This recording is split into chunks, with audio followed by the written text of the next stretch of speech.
Minnesota weather lately? We got some nice snow on the ground, Martine. It's very beautiful. Oh, right. So, have you been in a colder climate before? No, never. I saw snow once. Got it. Well, this is going to be a whole new, fantastic experience for you. Hi. Hello. Hi there. Did you see the outside? I glanced at it. Okay, all right. My name is Trisha, and I texted you earlier today to set this time up for FaceTime. And then this is Brian. Hello. Brian is going to be my cameraman today. And then Hi guys. your realtor here. And I'm taking a video here too of this, so you'll have a video too of everything we're doing, so you can go back and rewatch it. And so that was not my idea; that was her genius idea. So Yeah, so you can rewatch me over and over and over. It'll be so Yeah, fun. yeah. Then it's my understanding that you all are coming up here in a couple of days. So you'll take possession within the next week. Is that right? Okay. So we typically do a 2-week walk, and it's with the project manager. But what I'm going to do for you is I'm going to come back at that 2-week walk, and we're going to do some hands-on for you guys. Some things that you'll miss today that we'll be able to take care of at that point in time. And if you have any other questions, we can answer them then too. How does that sound for you guys? Awesome. That is great. Well, I'm going to hand the phone over to Brian. So he's going to turn the camera around and get it focused on me, and then we're just going to start this process. So what we typically do is we start in the kitchen, we walk through the rest of the home, and I walk you through some of the high level of how to use your home, gives you some maintenance tips and tricks, and then we'll kind of go from there. The other thing that we do today is we create a punch list. So we make certain that we go ahead and blue tape any area that needs to be a little paint touch up. The painters will be here in about an hour and a half, and so they'll take care of all of that before you move in. And then any kind of cosmetic issue or an oversight that's been made, we'll take care of those issues today if we can, and if not, within that first 2 weeks. How does that sound to you guys? Awesome. Thank you so much. Great, that is perfect. Okay, I'm gonna hand the phone to Brian. He's gonna be cameraman. Okay, Thank you bet. Bye. So just go ahead and flip it right there. Yep. Okay. All right, guys. So this is your beautiful kitchen that you have here. And you'll notice that you have a very large island. Your safe is in the middle of this island. We're going to look at that underneath the cabinet for a little bit of time. We'll hit each and every appliance. One of the things, if you guys are taking some notes, now would be a good time. One of the things that you need to know is Hanson Builders does not hold the warranty on your appliances. It's held by the manufacturer. So you have the Whirlpool oven, cooktop, you have the refrigerator and dishwasher. So you'll register those appliances with Whirlpool. You have a Sharp microwave, and then I'll double check your vent to hood, but I believe it's vent to hood. And what you need to do is you need to look at every single appliance, and every appliance will have a sticker on that inside the unit, and it will contain a model number and a serial number. Brian, let's get a close-up of that inside the refrigerator so that they can see it. It's going to be right in this area, and then up here is going to have your model number and serial number. So every unit has that, and they're located in different areas. So you will get on the website, log in to whirlpool.com, go ahead and hit register your appliance, and then you'll add that information. Now, it's going to ask you who you purchased the appliances from, and you are going to state Ferguson Enterprises, Ferguson Enterprises, and your date of purchase will be your closing date, which I believe is later today, virtually? Yep. Perfect. So those are the two pieces of information from us that you will use in conjunction with that serial number and model number. Now, a little bit about your refrigerator. So you do have a refrigerator here that has ice and water in the door, and it will also tell you when you need to change your filter, or you can lock the door, or it'll give you some other options along the keypad here. Can you see that? Yeah. Okay, perfect. So when I open this up to the inside of the refrigerator, you'll notice that inside is located the water filter area, and you'll push up on that and down. This is the location of the water filter. You need to change that about every 6 months. And on the front door of that refrigerator, it's going to remind you or prompt you to change that water filter. On this side, you have your indoor ice maker.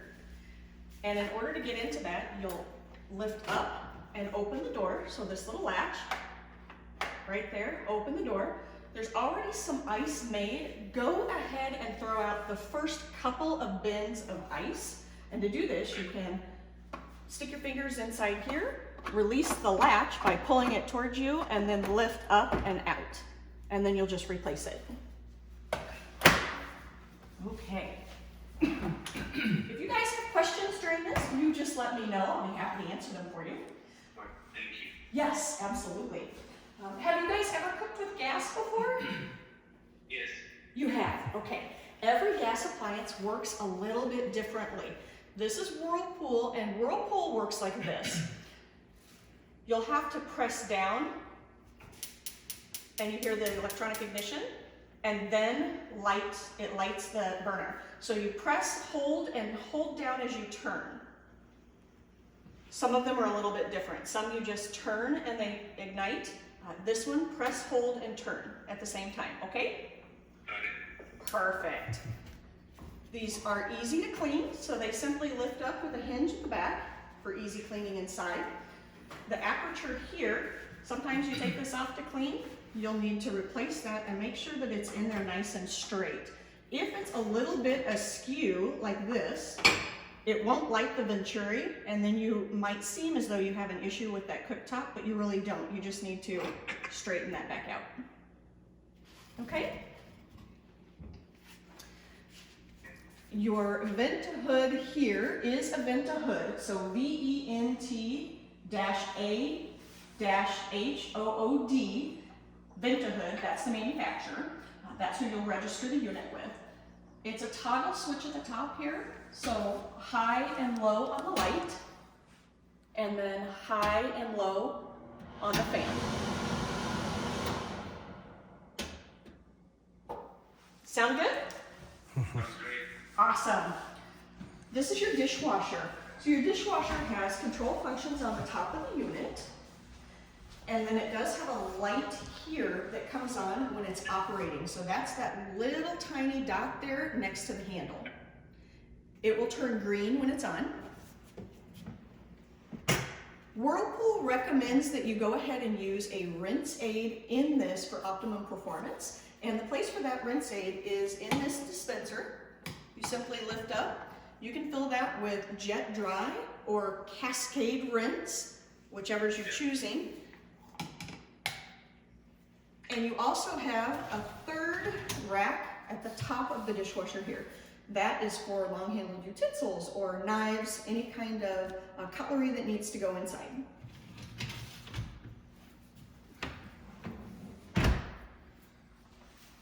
Okay, we are at the kitchen sink now. A couple of things with your kitchen sink. So you do have a 2-bowl sink here. Do you currently have a garbage disposal? Yes, we do. Okay, very good. So on the right-hand side of the sink is your garbage disposal. On the left-hand side of the sink on the countertop is something called an air gap. Are you familiar with an air gap?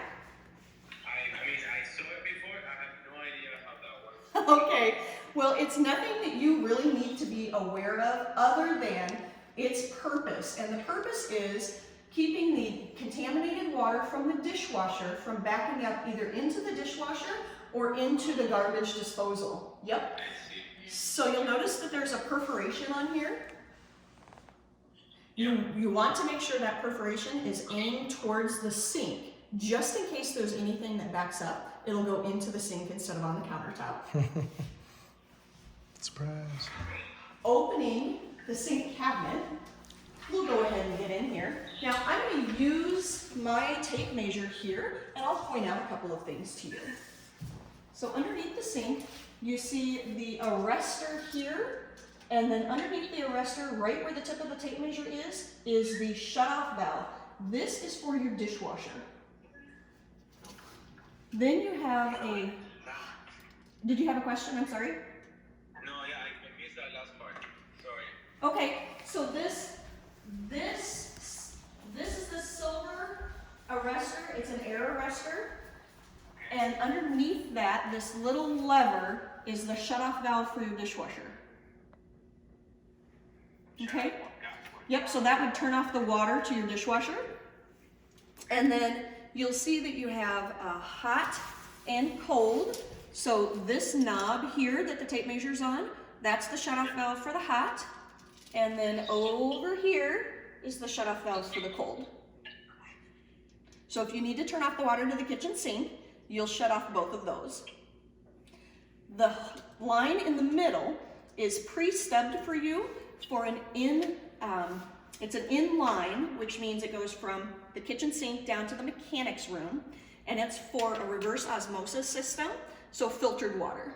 If you should decide in the future to go ahead and do that, it's already plumbed for you. Oh, wow. Yeah, absolutely. You do have your garbage disposal here, and there is an Allen wrench that you can use to help manually work the disposal should something get stuck. And then on the side here is the switch for your garbage disposal. So you would run the water in your sink and then flip the switch here to activate the garbage disposal. Okay? Okay, very good. Okay, now for the fun and games. So you have a Whirlpool double oven. This double oven is connected to the internet. So when you get here and you get your internet service, go ahead and connect this unit to the internet. Now, how would you do that, you might ask? A couple of things about this. At the top is a touch screen. You have a home button, a favorites button, the light for inside the oven, your settings icon, and then you have a lower and upper button. In order to use the double oven, you'll hit lower, cooking methods at the top, bake, and then to get the right temperature, you'll swipe. Oh, cool. And then you would hit start at the bottom. Okay? If we go back to the home screen, you can see right below cooking is assisted cooking. This is from the app on your phone. You can hit assisted cooking. Here also on the keypad, and if you want to go ahead and choose frozen pizza, frozen lasagna, it will already have those settings programmed into the oven for you. If you'd like to add one of your own, you can hit the heart favorite button and add one of your own, breakfast, lunch, dinner, or snack. So we'll go back to the home screen. On the settings is where you will look at remote enable, kitchen timer light, you swipe up and up again to Wi-Fi. And Wi-Fi will walk you through connecting this unit to the internet. Now, the important thing about connecting the unit to the internet is, just like your cell phone, it does receive updates, and so over time, you may need to have an update for this unit. If you don't, then the clock could run behind, or it might not have all of the same functionality that you're used to. Okay? We'll go ahead and go over here to the great room and the fireplace. So a couple of things about this. I'm going to point to the wall here. This is by your kitchen table area. It's a very high switch, so you notice I'm reaching up. This is a higher switch than your standard, which is here. That switch will operate your fireplace here. And it's an electronic pilot light. There it goes. So it's something called a standing pilot light. I'm going to go ahead and turn it off. You go ahead and focus on that fireplace. I'll turn it off. A couple of tips about fireplace maintenance. So I know that you'll probably want to turn this on. Coming from a warm climate into this colder climate, this is going to be something that in the first couple of days you'll probably use. Pretty simple if you want to make some adjustments to the settings on the fireplace, if you need to clean the glass, or if you have an issue with the pilot light and the electronic igniter. So in order to get into the unit, you have a fireplace screen here on the front, and we're going to lift up. Let's see if you can see it moving here. Hold on. It's kind of caught on something, I'm not sure. Brian, is this in upside down? No? Oh, there we go. So you'll see it's got little tabs on the side. And those little tabs hook onto the screw right here. Yep. So there's 4 of them, top and bottom. And I'll set that to the side. So you can clean the glass on the unit, on the outside and on the inside. And the way to open this unit and remove the glass is there are 4 clips. You can see one here, and here, here, and here. And the way to open this is to pull the clip towards you and up. It's spring loaded. So out and up. And then we would take the 2 bottom off, but I'm gonna leave them on for today. And then you can go ahead and open up the unit and clean the glass inside. When you clean the glass on your fireplace, you want to make sure that you use a gas fireplace rated cleaner. It is a gas unit, and as such, we don't want to use anything flammable or combustible, so Windex is not a good option for you. They do make these. You can simply buy them at any local Home Depot or Lowe's, Menards. At the lower portion of the unit, you'll notice that there is a gas appliance shutoff. And let me lift this up for you so that you can see it here.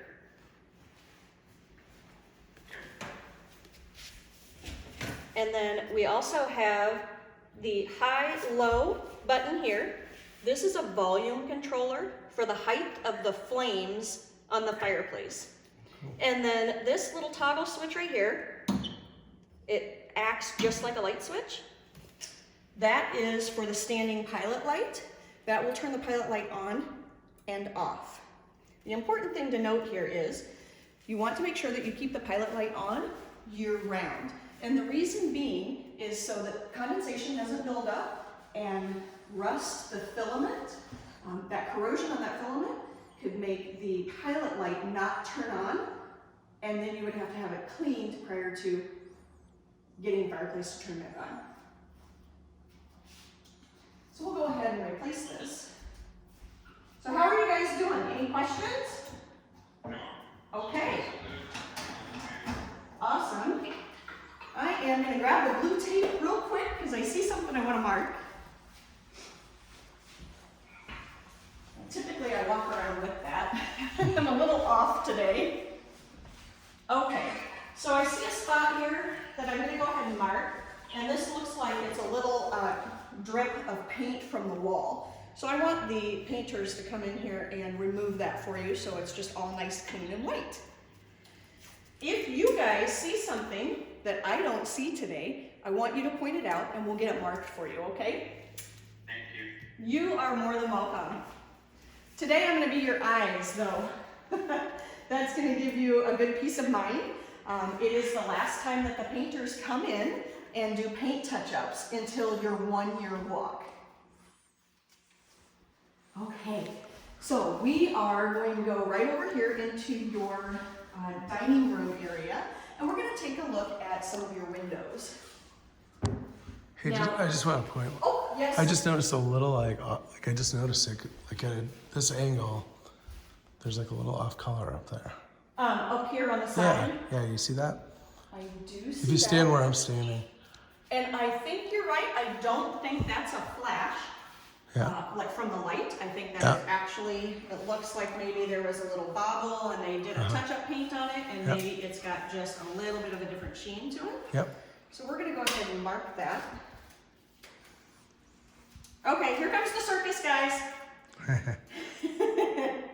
You're gonna see me perform magical feats. Oh my gosh, that is a good idea. So let me Love it. see. There it is. Funny. There you go. Oh, and I got it stuck on the end. Hold on. Oh man. Sorry. This is where you're gonna watch this over and over again and laugh. Yeah, right. I'm providing you some great. This is the bloopers reel right here. Yes, this is the bloopers reel. Oh yes. Good job.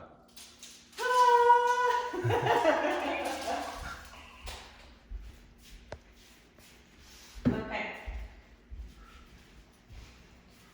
You do have single hung windows in your home.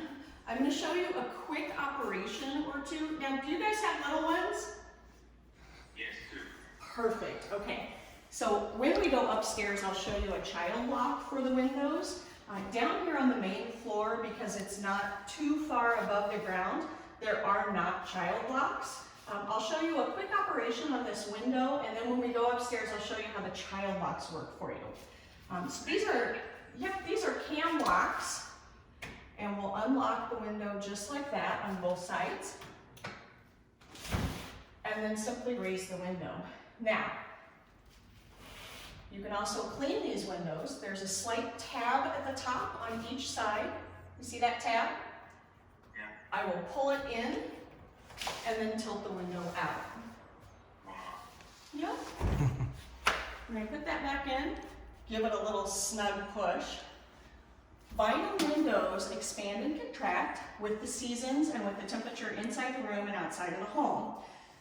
There's a J channel at the top of this window that's facing down, and there's a J channel on the sash that's not movable and it's facing up. And so we want to make sure they clasp together and lock. Best way to do this is as you're pushing the window down, push in the middle slightly out to the outside. And that will close the window tightly. In the next couple of days, before I come back to you on that 2-week walk, you might notice that there's condensation built up on your window. If that happens, go ahead and clean that off and just make sure that condensation doesn't drip down onto the woodwork. This wood is enamel painted, and so it could swell and or check or peel. You might ask, how do you get condensation on the windows? Well, condensation is actually the difference between the temperature outside and the temperature inside. The window is affected by both. When the temperature drops outside and reaches a dew point, then condensation builds up on the window. How do we combat this? Pretty simple. A couple of things that you can do easily are open the window just a little bit. Get some fresh air in here. That will help create a closer climate inside and out. Get rid of that condensation.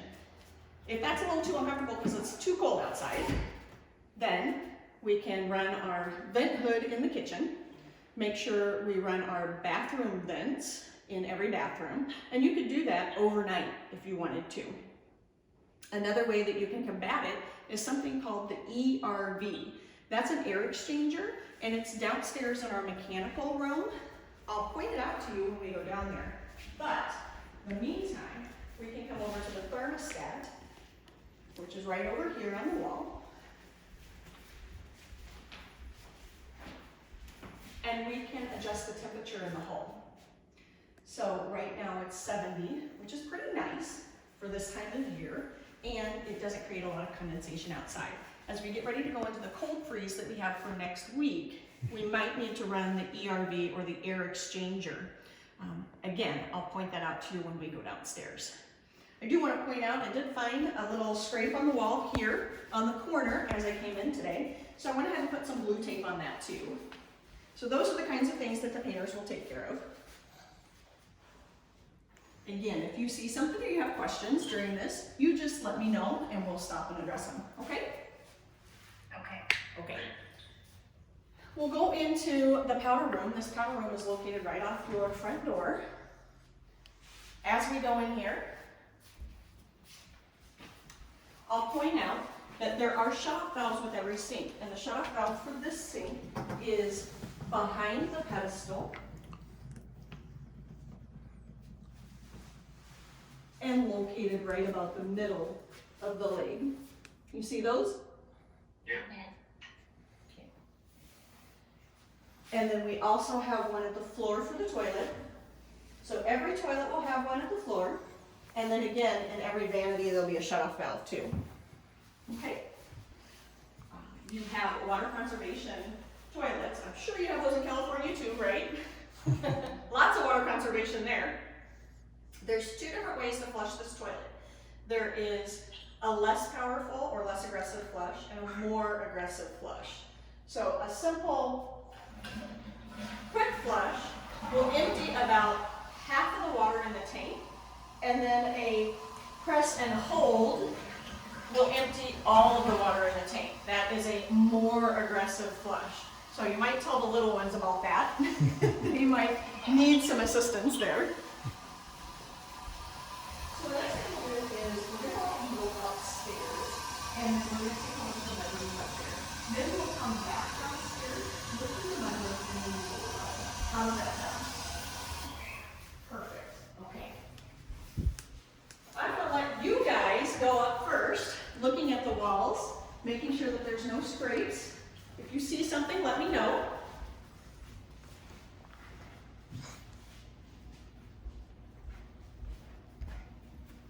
They look pretty good from here.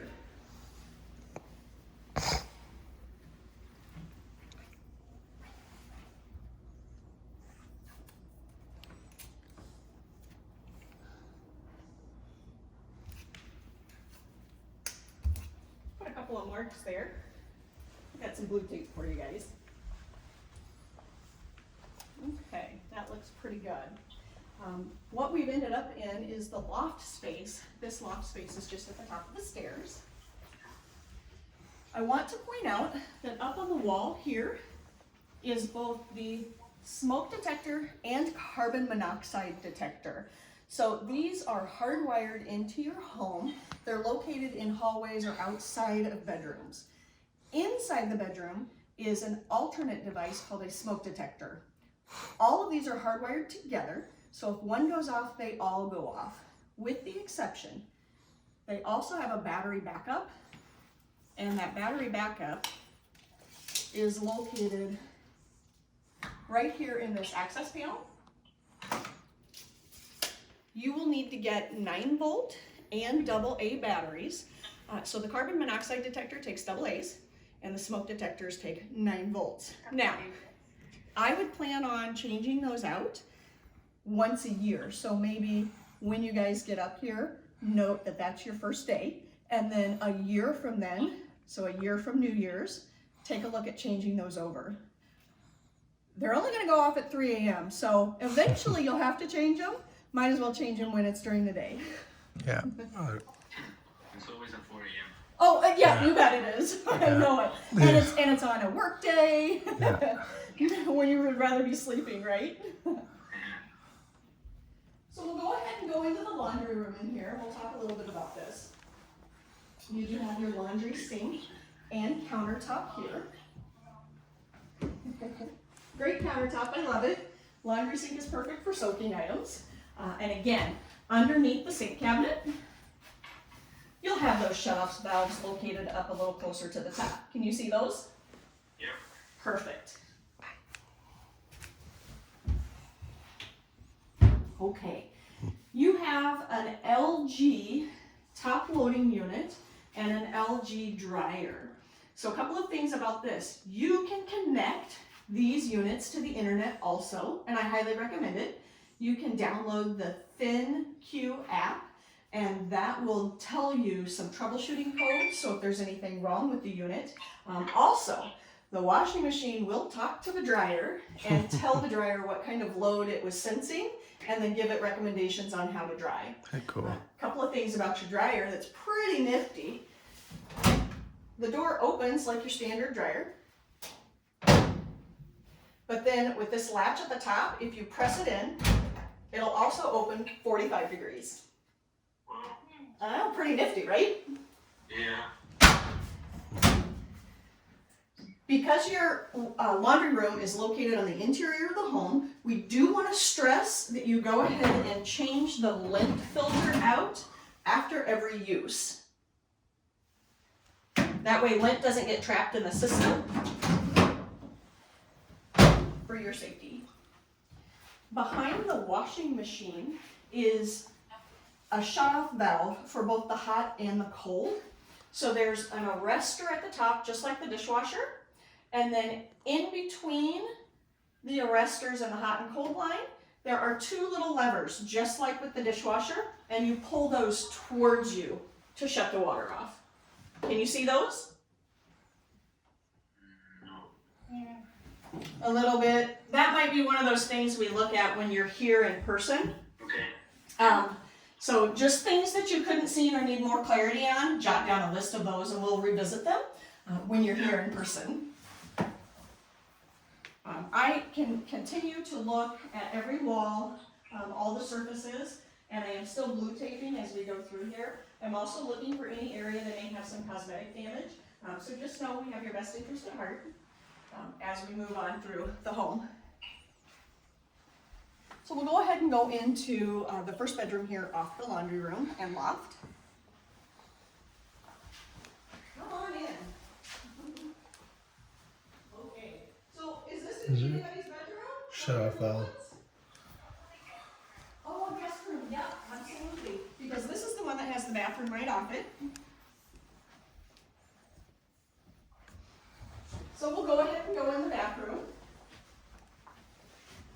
You do have a glass door on this shower, and there is a right way and a wrong way to open and close this door. So you'll notice that on this side is the shower head, and on this side is the door. This is the wrong way, because the water sheds as it comes out of the shower head. It's coming this direction, and water can get in between these glass panes. So the right way is the other direction. So you'll notice that the towel bar on the outside is close to the towel bar here on the wall. So towel bar and towel bar. This towel bar is on the inside. So just think about hanging your washcloth there, and that's the best place to grab it because you're that close to the faucet, right? So this is the correct way to do it. Water sheds down and away and won't damage the woodwork on the floor. Okay. You do have this beautiful granite here. The best way to clean your granite is a warm water and just a couple of drops of Dawn dishwashing detergent, like the liquid soap, and then just warm water to wipe it off. That's also the best way to clean your countertops in the kitchen, which are quartz. If you take care of your countertops, they will take care of you. So they're heat resistant, scratch resistant, stain resistant. But if you put something that's acidic on here, say a glass of orange juice or a glass of red wine, and let it sit and create a ring, after a couple of days that will stain if we don't get that cleaned off. They're scratch resistant, but if you put something on here that's heavy and drag it across, you'll scratch the finish. And then they're heat resistant. So in the kitchen, they're heat resistant up to about 300 degrees. If you pull something out of the oven and set it down on the countertop, you could damage the finish. So always use some sort of pot holder underneath or a towel, something that transfers the heat. You guys doing okay? Doing great. Yeah. Awesome, good deal. Well, let me know if you have questions or if I need to stop on something. Thank you. So you do have your closet in here. I did notice a scrape on the wall, and I'm gonna go ahead and blue tape that for you. Something that I wanna point out is these wire shelf and rod system are screwed into studs where applicable, And where it doesn't happen, then they're anchored into the wall. Not for pull-ups and not for placing an elephant on top. So load carefully, but don't overload. And here's the scrape up here. Brian, can you maybe reach that?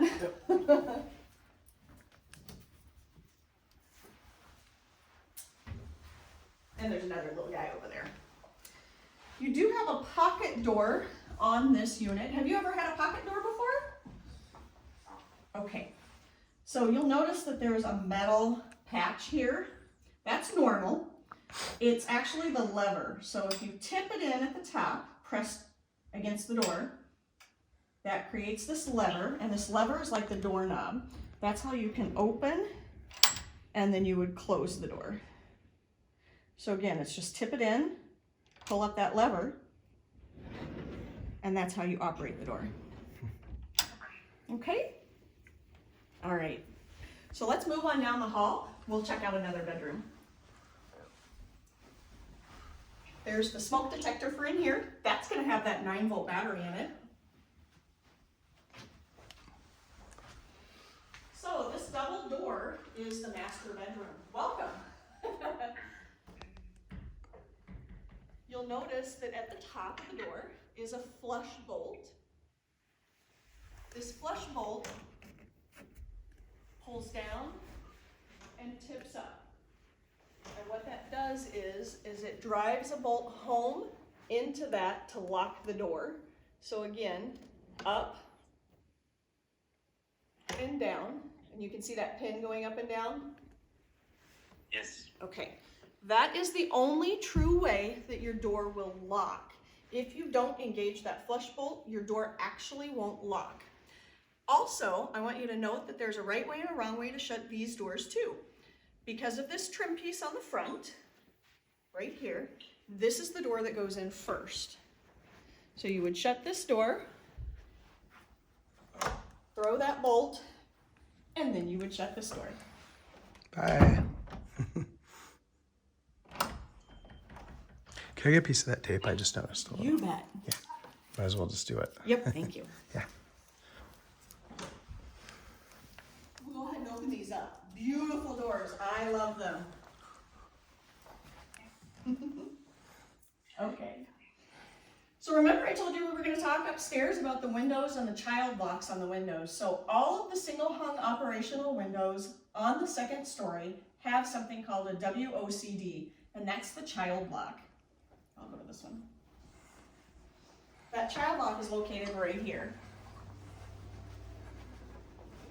The operation of this, right now it's engaged, so it means it will stop the window from going any further past this point. If you press in, now it's disengaged and the window will slide all the way up. Let's see what that looks like.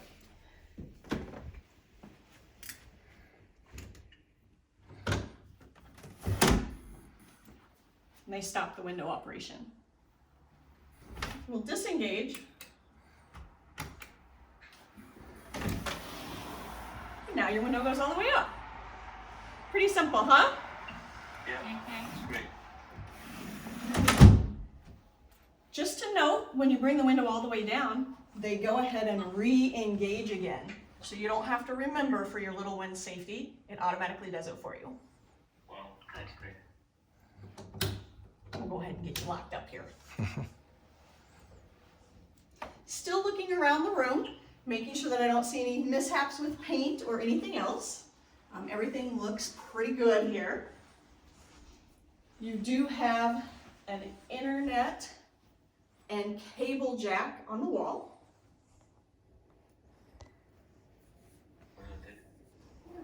Welcome to the master bathroom. So, love this big soaker tub here. Who's a big soaker tub gal or guy? Me for sure. Oh, you bet. Absolutely. Well, let's take a look at some of how this operates, okay? So I want you to notice inside the tub, at the very bottom in the middle, is the drain. And this works simply like the windows. So you press down to engage the drain. Now it holds water. Press it again, and you can see that it's away from the tub. Now it's open and will drain the water. As you slide around the side here, your faucet for the tub, this tub filler, works just like your kitchen faucet. So you have on and off, just like the kitchen faucet. And then you have hot and cold, just like the kitchen faucet. If you'd like to use the wand, then you press the diverter in. So we'll press it in, and then the water comes on. Whenever you do use this, make sure that you take the hose and the wand and let it drain inside the tub. It works just like a garden hose, so it holds that water until all of it drains out. Another thing to note here is this faucet is not load bearing. So you can see how it wobbles just a little bit. That's normal and natural. It is bolted to the ground, but it's 3 feet off the ground. So it's not load bearing. Let's not use it as any kind of way to get out of the tub or hang anything heavy on it, like a big heavy towel that's wet, as it could break or bend, and then we'd have to come out and just replace that trim kit for you. It has happened before, so yeah. I can assure you it's easy to do, but just make note of it and try your hardest just to use the tub to get in and out. Important note, huh? I do see a little scrape over here on the wall, so I am going to point that out to the painters. Now, something else with this tub is underneath the vanity. I want you to notice, this looks a little bit different than underneath the other vanities. So you have the hot and cold shutoff here for the sink above. But this unit right here is for the hot water for the tub. So if you want to turn off the water on the tub, you would turn this valve down so that it's parallel to the cabinet floor. That would turn off the hot water. In the other vanity is the cold water, and we'll take a look at what that looks like for you.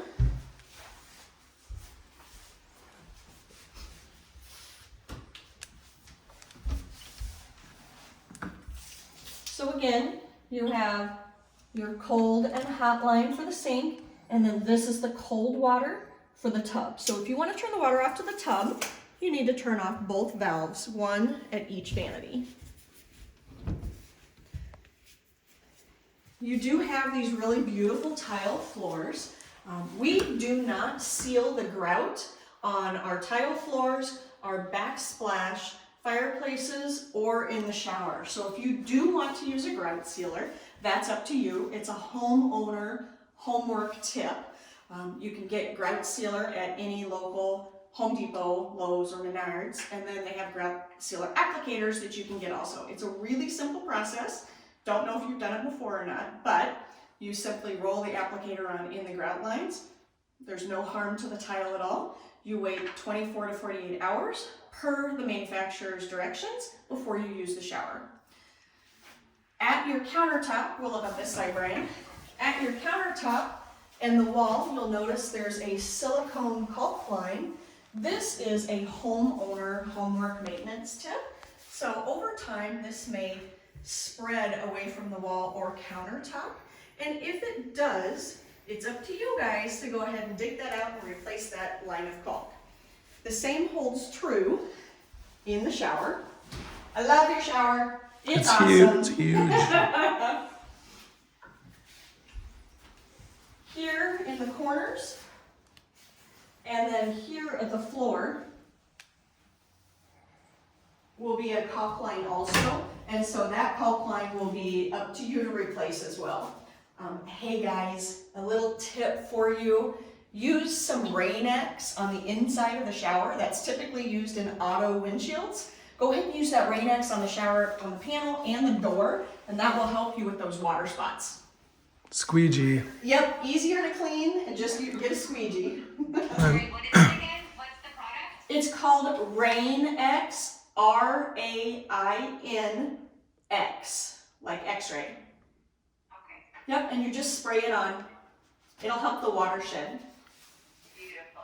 And only on the inside. Only on the, well, you can use it on the outside too for water spots. It might help clean the outside a little bit and keep it from getting spotty too, as water spray might open the door and have water spray from the door to the panel, but not necessary. Definitely on the inside. Okay, so we're gonna go into the master closet. Still here, guys. Hey, what's up? Who gets what space in here? Noelia gets all of it. Do you get all of it? I don't know. Maybe, maybe not, right? Again, just of note, make sure that you're not overloading. These are really long runs, and they can be easily overloaded on either the racking or the rod and shelf. Okay? I think the walls look really good in here too. Okay, so we're gonna go down the hall. So just to clarify, these are all caulked now. You were just They are saying, all caulked. like now. eventually it kind of wears out. Yep, absolutely. Yep. Over time, it can Yep. separate from the tile, or Yep. it can have mold or mildew growth with moisture, and Yep. so then you would want to replace it at that time. I just didn't want them to think they needed to do it right Yeah, away. no, you don't need to do it right away. It's already in place for you.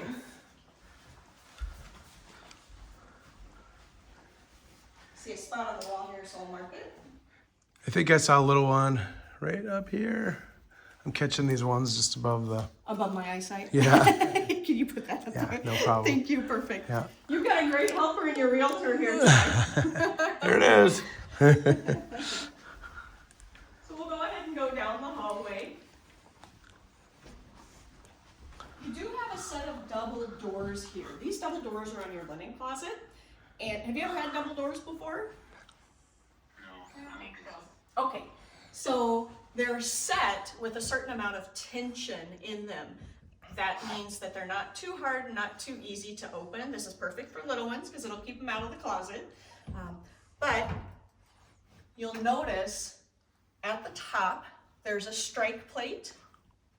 So there's one on each side. Here. One here and here.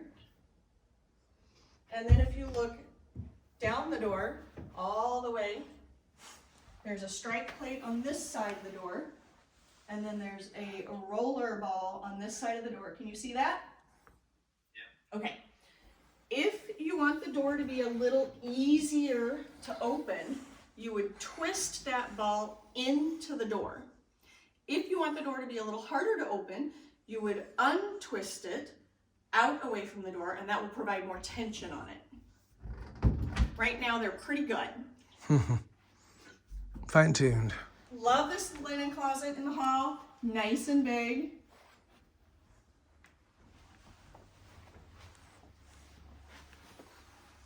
Are you guys getting excited? Yeah. Yeah. So we'll head over here to the other two rooms of the home. This is a big, beautiful bedroom. Who gets this one? This is at the back of the house. Oh, maybe Mattia. How old is Mattia? 7. Yeah, she would love this room too. They can arm wrestle. They can arm wrestle over it. Yeah, they can arm wrestle. Paul says. And she's got this great big beautiful closet in here. So you'll notice on the ceiling of this closet is the attic access. And that attic access has been caulked in so that there's no air loss in this closet or in the home. So if you were ever to open that, you might want to re-caulk it shut so that it prevents any type of air loss. The only reason you should ever be up there is if you're adding more insulation to the home, which is probably 10 years down the road, or if you decide to go to an active radon system, and then you would need to install a fan in the attic. There's already a duplex outlet up there for you. So if you wanted to go from a passive radon system to an active radon system, then it's pretty easy. Can you tell me that again? I'm sorry. Yes, absolutely. So right now you have what's called a passive radon system. That means that underneath your foundation, there's limestone and other natural rock that may have some outgassing. 100% normal, been around for hundreds of years. Now we excavate that fume out through a PVC pipe that's underneath the foundation and goes all the way up the wall and out a vent stack in the roof. It's called a passive radon system. An active radon system would add a fan which helps draw that out and away. Pretty simple and easy to use. You can contact anyone who deals with radon in the cities and they can install that for you if that's how you would like to go. At any rate, I'll show you that system in the mechanical room. Awesome. Yep. And you guys can get a test done for that after you move in, and Yeah. if there was a reason for concern, Yep, and there Then- shouldn't be. then you So, could consider that. But it's not terribly expensive to just Paul put. It's just might be- installing a fan, really. It all is. It's installing a fan. Yeah. Paul might be a great resource for you to have a chat with him about that. Yeah. He's going to have some information and possibly some people at his fingertips Yeah. who can help you through that. Yep. If you needed to or wanted to. Okay. So you do have another pocket door here on the Jack and Jill bath. And the only reason I want to point this one out is because it actually locks. And so, again, we're going to tip this out and pull it. And then there's a locking mechanism on the inside that I'm dialing, and it locks the latch. Now, a simple way for you to unlock it, because I don't know about your girls, but they may lock and unlock each other out, right? Simple way, butter knife or screwdriver, and you can go ahead and use the slot to unlock it. Yeah. Okay. You do have a double bowl vanity sink in here. And again, it's got the shut-off valves under the sink. And the toilet here also has that shut-off valve at the ground. And a nice enclosed tub shower unit. And that's fiberglass, so you can just clean that as normal. So we'll go and continue into this front corner bedroom. Big, beautiful with 3 windows. This is my favorite room. Love all that light. This might be the room to arm wrestle over. Yeah. Right. So I'm just, again, looking and making sure I don't see anything on the walls or the baseboards, making sure that everything is in good shape for you guys. And then a pocket door on this closet as well. I see a little bit of a scratch or mark on this, so I'm going to mark it. Right there. And into the closet. And I do see some separation up here at the corner. So I'm going to go ahead and mark that. Now, this is normal. You have woodwork here that will, over time, and with the climate inside your home, will start to crack. 100% normal. It's something that we'll address today on this one, but then over time, it may be a 1-year kind of thing. This is not something that we address typically all of the time, but if it's wider than a certain percentage, then we definitely address it for you. Okay? Okay. Okay. Did you see something over here, Paul? Don't think so. Okay. If I did, If you do, I'll jog my memory. yeah, when I go if you back there. do, let me know. Yep. Okay, so we're, oh, you got one up here? Mark right here. Yeah. Got it.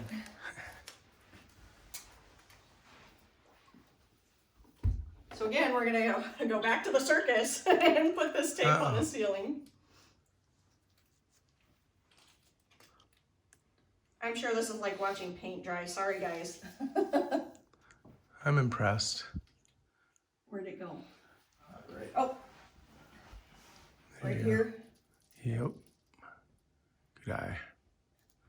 Good job. First try. Oh, oh, oh. Oh man.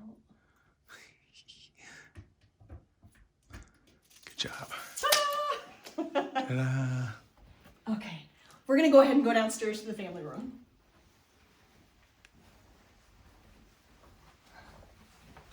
You guys still doing good for time? Yeah. Okay, what time is your virtual closing? I think they're already done. Oh, or are you already done? You guys already signed, right? Yeah. Oh, yay! Yeah, I think it's just a matter of the Perfect. documents making their way here. Love it. Again, the grout backsplash, this is another opportunity for you to seal those grout lines if you want to. Totally up to you. And then we'll head into your mudroom. So this is the mudroom that's located off the garage. That's the garage door.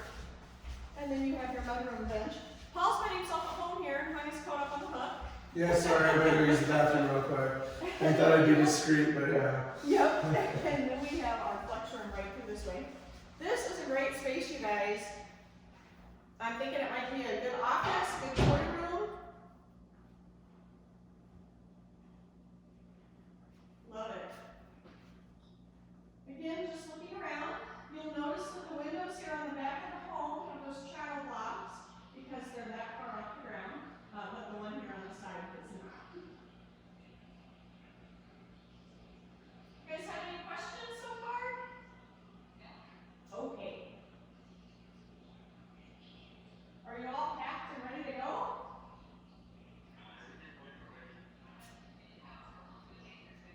Wow. That's amazing. So your belongings are on their way here already, and then you're going to catch up with them in a couple of days?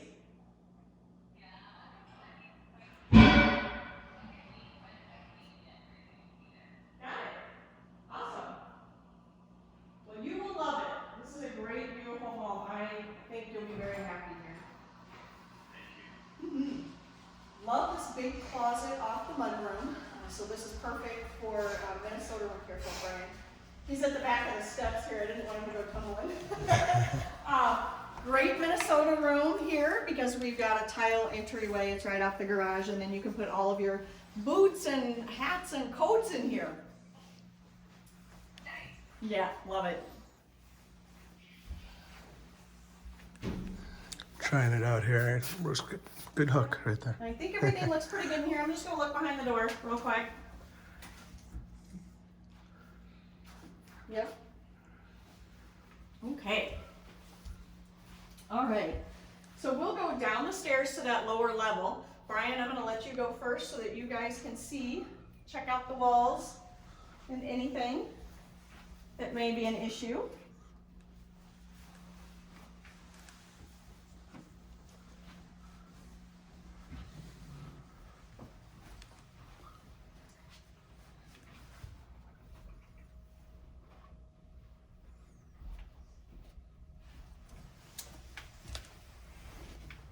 Yep, we got a little mark here.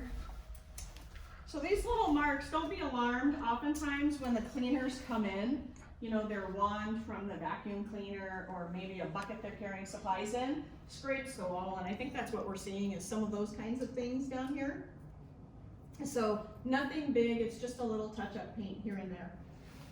You do have a wet bar here, and that's got a refrigerator here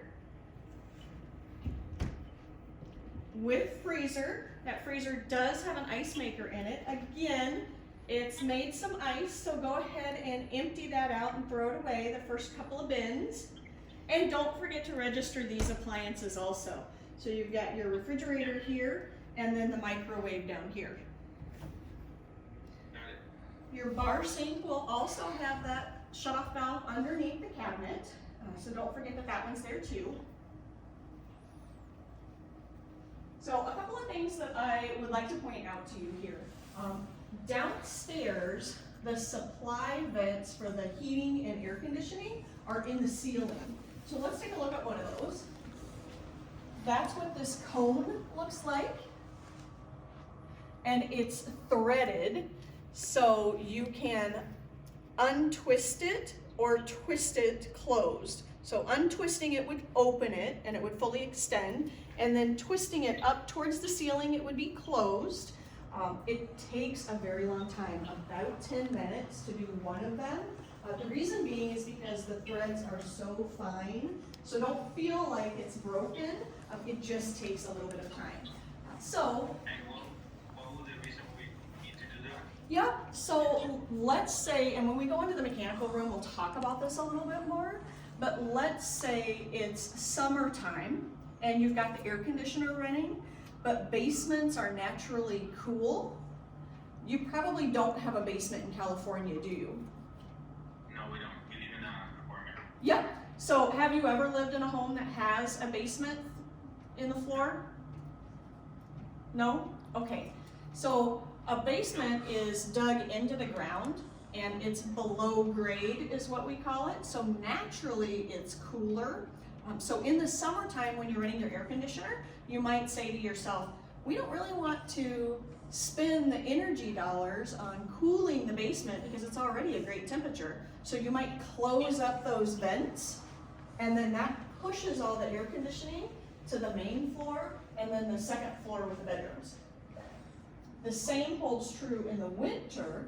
You might want to flood the basement with warm air because warm air rises, and then open all the vents in the main floor so that it creates a warm air atmosphere on the main floor too, and then all of that would rise up to the second floor where you might close off the vents a little bit. But this is going to be up to you and your personal preference. You'll just have to kind of figure out what works best for your family. Okay. You'll notice they're along the ceiling here all the way through the basement at certain locations. So I do want to point out this strange dome on the side of the wall here. This is a clean out area. You'll never really need to access that. A plumber might need to access that area, or a different type of service person might need to access that area, but it's not something that the homeowner needs to do, but you need to be aware of where it's at. So if you ever have a service person. What's that? What's the name of that? It's called a clean out. Clean out. Mm-hmm, yep, So it's like for your drain. yep. There could be blockage in there at some point. And I don't foresee you ever having to use it yourself, Yep. But if a plumber should come and ask you where the clean out is, that's where it's located at. So you might end up putting a piece of furniture there or something and cover it, so you would need to know where that's at. Just keep it in mind. Yeah. So we do have a bathroom down here too, guys, and like the bathroom upstairs in your guest room, I'm not sure if you'll use this bathroom all the time.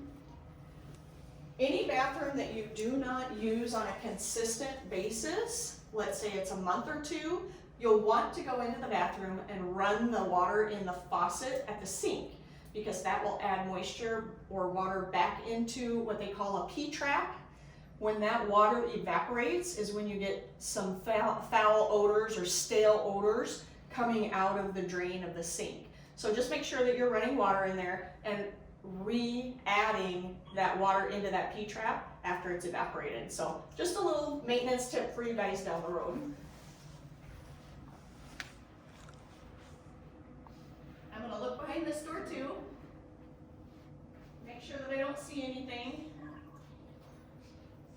And I don't. And then we'll go into the last bedroom down here. This bedroom's in the lower level. You'll see that this bedroom has what they call a window well. Because this is below grade and your lot does not allow for your windows to be above the ground level, this is what they call a window well. You'll see that on the far side is a ladder. So that means we have to add access out of this room should there be any kind of fire. And so let me show you how this window works, just so that you're aware. This is called a casement window.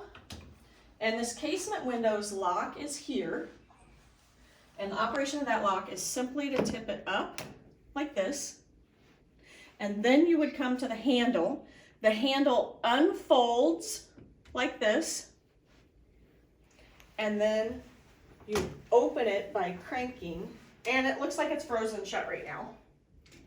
It is. There's some snow down here, but right now it is frozen shut. So one thing I'll have the guys do is I'll have them take a look at that and see if they can clean that frost off of there. Now, because of the winter weather here in the state of Minnesota, you're going to have that happen. So if you have somebody who's down here on a regular basis, one of the kids or maybe a family friend that stays with you for a month in the winter, you might come down here and just double check it to make sure that there's easy access out of this room should there be a disaster like a fire. So we're gonna go, I'm gonna lock your window, make sure you're all safe and sound. We're gonna go over this way. Well, look, this is a double door closet again.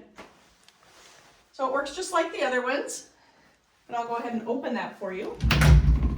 So this one is dialed in a little tighter. I can already feel that the tension is a little greater. Hey Brian, will you make a note to maybe loosen the tension on this one a little bit for them? Inside here is another shutoff. Now this is the clean out. This is the clean out for the plumbing stack that would be by the master bathroom and the bathroom in that guest room and your laundry area. So everything that drains from there will come through this clean out. Okay? And that's in this closet in the lower level. Looking around at the walls here, guys. And I don't see anything.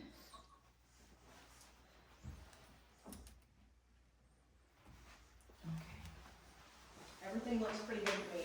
So we're going to go into the mechanical room now. This is really the heart of the home. There's a couple little things on. Yeah, can you snap those for me? I did notice those. I just don't want to bend over. In front of the camera. Yeah. Okay, so we're going to go right here on the other side of the wet bar into the mechanical room.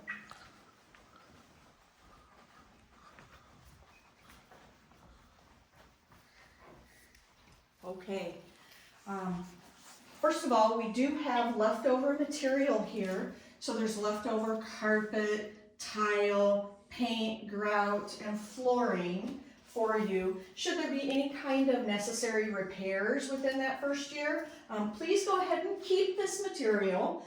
Even if you feel like you're changing something out, we may need it through your first year warranty if we need to make a repair. So we like to have it here, just make sure that we have the right color match for you.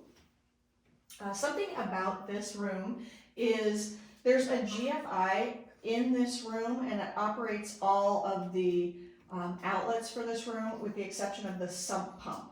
So what I'm going to do today is I'm going to show that to you. I'm going to point out one or two things in here, but then I'll leave this room until you guys are here in person so that we can really go over everything. I'll point out the GFI and I'll point out the manual dampers on the furnace. Those are things that you may need in the first couple of days here. And then as we get to that 2 week, we'll come down here together and really walk through this, and I'll point out everything to you and have you look at it and just make sure that you understand where everything's located. How does that sound for you guys? Perfect. Awesome. Okay, so first of all, I'm going to set this down here real quick. We won't need any blue tape in here. Yeah. First things first, this is combustible air. And you'll notice that there's an open end on this tube here. When you guys move in, don't close that up. Don't stack anything in front of it. Don't cover it in any way. And yes, I know it's cold air from the outside, but your furnace and your water heater are gas appliances, and so they need this fresh air to work appropriately. So let's not put anything in front of it. Deal? Deal. Gotcha. All right. We're going to go over here to the furnace, and I am going to show you the manual dampers. So we talked about your supply line dampers that you can close down here in the basement, or you could close in a bedroom or on the main. These dampers are actually on the furnace itself, and the way a damper works is when it's closed, it's a little door, a little flap that sits closed, and it doesn't let the air go through. And when it's open, like this, then it lets the air go through to that zone or that floor of the home. And then when it's halfway, it restricts a little bit of the air. Does that make sense? Yes. Cool. Okay. The damper is located here. So you'll see this one is the second floor. Open is here. Closed is here. So this lever is what controls the damper. It's halfway between open and closed, right? Yep. This one is the basement zone, and right now it's closed. And this one on the far side is the main floor, and it's in the open position. You see that? Yep. Okay.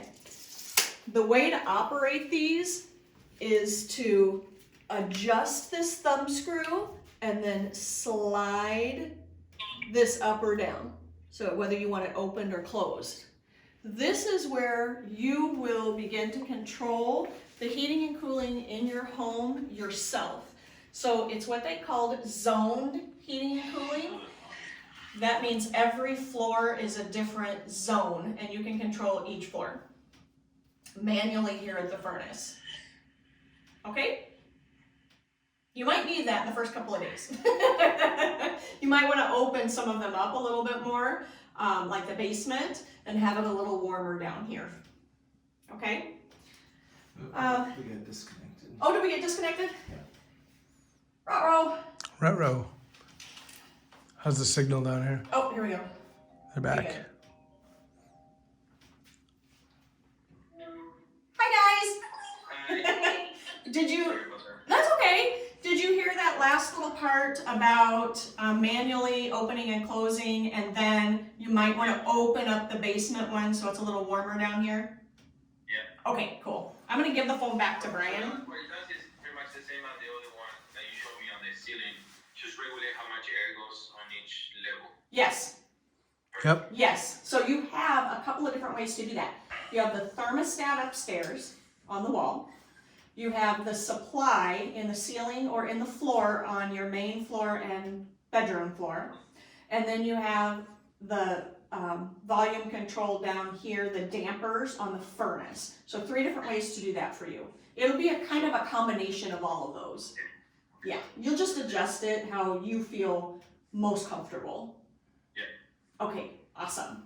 So I'm gonna give the phone back to Brian real quick, and he's gonna turn it around. Hi guys.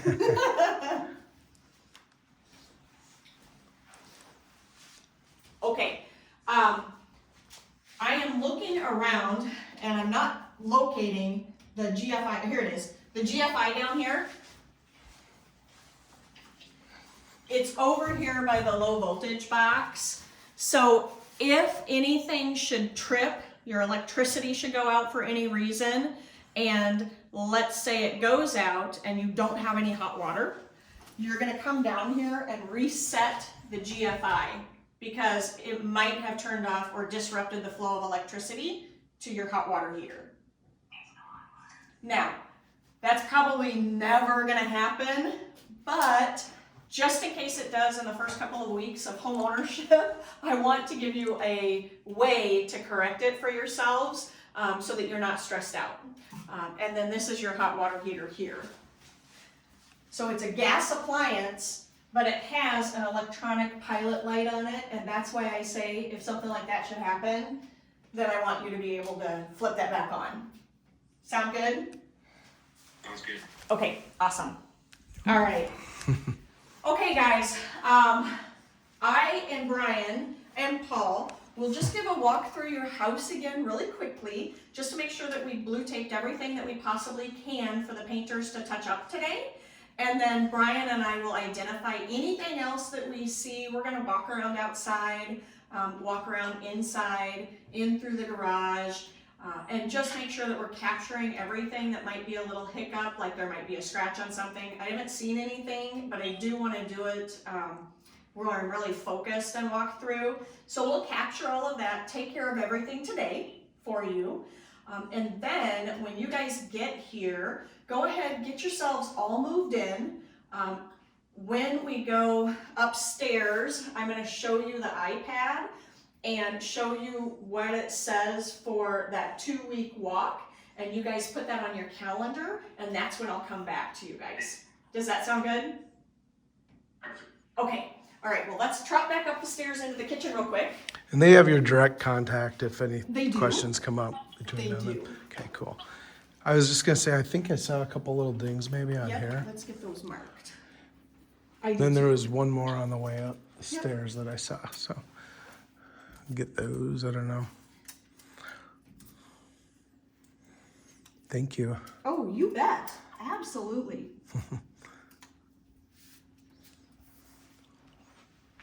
Yep, that's a little ding. A little dinged up. Just a little ding. Probably, I think that's for real. That's not a ding. Okay, did you saw one upstairs? I just saw like in the corner here, it's kind of like just right Oh, okay. on the Let me spot come right around. here.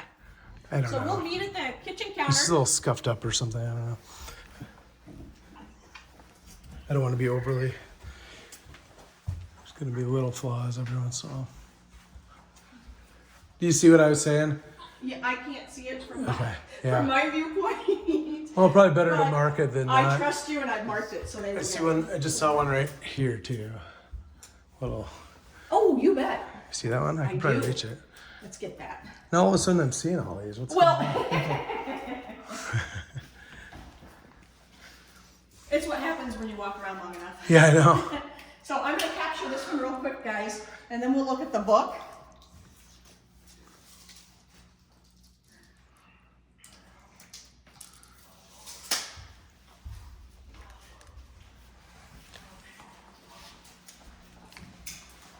Oh, please. Okay. All right, you guys. So, big day for you. I have on the kitchen counter right here your garage door opener. And I have, yep, so, and I have keys for you. This is what I'm going to do with these things. This cabinet right by the oven, this cabinet. I will open them and I'm going to place them inside. Right there. You see those? Yeah. Awesome. When you get here, what we'll do is I'll send you the garage door code on the keypad, and just as we sign off today, I'll show you where that keypad is located outside and how to access the home. That way, if it's on the weekend or after hours, you can get right into your home and get your things right in without any worries at all. You'll have your garage door openers and your keys there. And then we'll get you your mailbox and pool key. That will come from Lisa over at the model home in the neighborhood. She has them stored there for you. I have my cords here, sorry guys. This is the new homeowner orientation book. This talks about just about everything we talked about today, but I will go over it with you when you're here, so I can point out a couple of additional things, like be aware this is how to care for your asphalt driveway, or this is how to care for your hardwood floor, things like that. And so as we look through here, you'll see that there are different things in here that are listed. There's a table of contents right here in the front. And then there's different sections that you can go through and read. Maintenance reminders and tips. This is about your asphalt. Countertop care, those kinds of things. But I do want to go through this with you guys. That way I can identify materials for you and make sure that you're looking at the right page for it. I will leave this along with my card here on the front, and I'm going to leave it in that same cabinet. right here. Okay? Thank you. You bet. No problem at all. Okay. Brian and I are going to run outside and show you that keypad on the garage door. So we are going to go through the garage and I'll show you the keypad and then we are all done for today. Yes, you are more than welcome. Your follow-up at that 2-week time frame is January 13th. It's right here. January 13th at 8:30 a.m. Tricia, would it be at all possible to push that? So my team needs to come back to California from the 10th through the 14th. Oh, we'll be sure. out, we'll be gone that week, and me doing this alone is probably not going to figure that out. What are the chances that we can push it to probably the following week? Gotcha. Let me do this. Let me take a look at my calendar and then let's kind of text back and forth. What date will you be back? I'm back on the 15th. On the 16th? So let's look. Oh, okay. Gotcha. Well, let's look after that and then see what is open for me. And then I'll text you a couple of days and you just pick whichever one you want. How does that sound? Yeah, we'll be super flexible. I think the 17th is a holiday, but you'll probably won't be working then, but after that, any time works for us. Okay, perfect. All right. Well, let's go out that garage and I'll show you that keypad. Remember, that's how you're going to get to the home when you get here, okay? Okay. Okay. All right, cool, guys.